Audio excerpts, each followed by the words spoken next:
Have you ever thought about building a darkroom and processing your own film? Or maybe you've already experienced the magic of a print appearing in a tray of developer, and you just kind of miss that smell.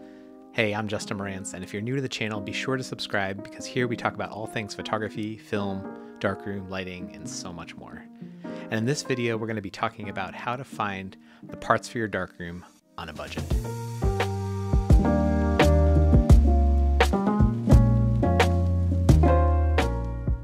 In another video, we'll show behind the scenes in actually framing out and constructing a room in our basement.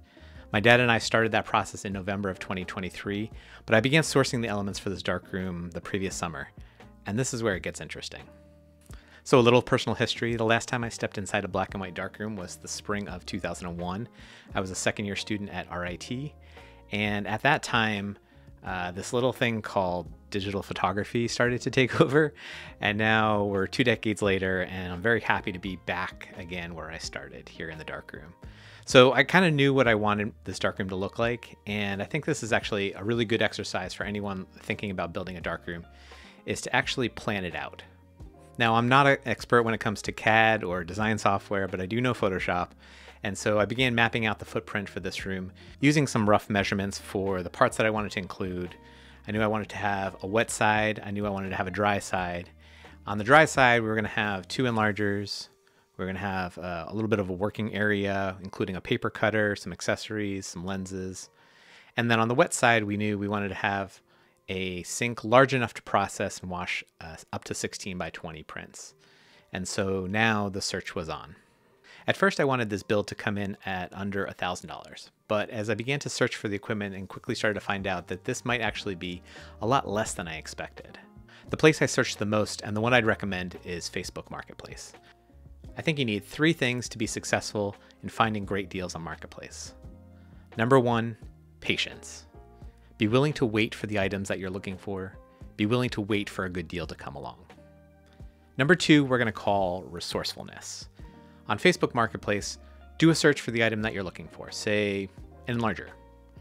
Then we're going to filter that search by the distance, most likely that you're willing to travel, and also probably by price as well. Here's the secret. Save your search.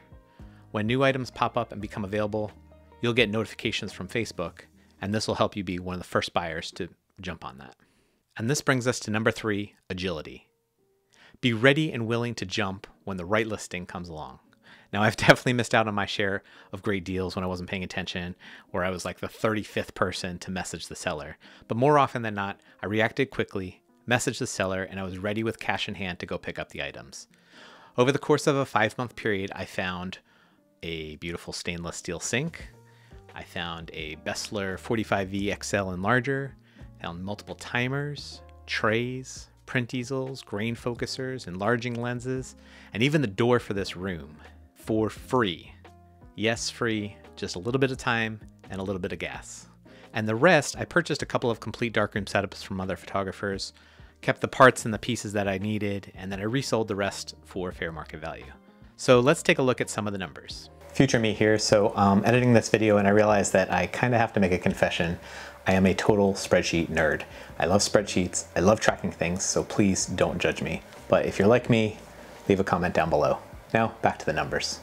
At the date of this recording, my darkroom equipment costs are negative $421.87. I've managed to outfit my dream darkroom and have made over $400 in the process, which I've applied to the construction costs for things like studs, drywall, and flooring, for a total current out-of-pocket build cost of $298.17.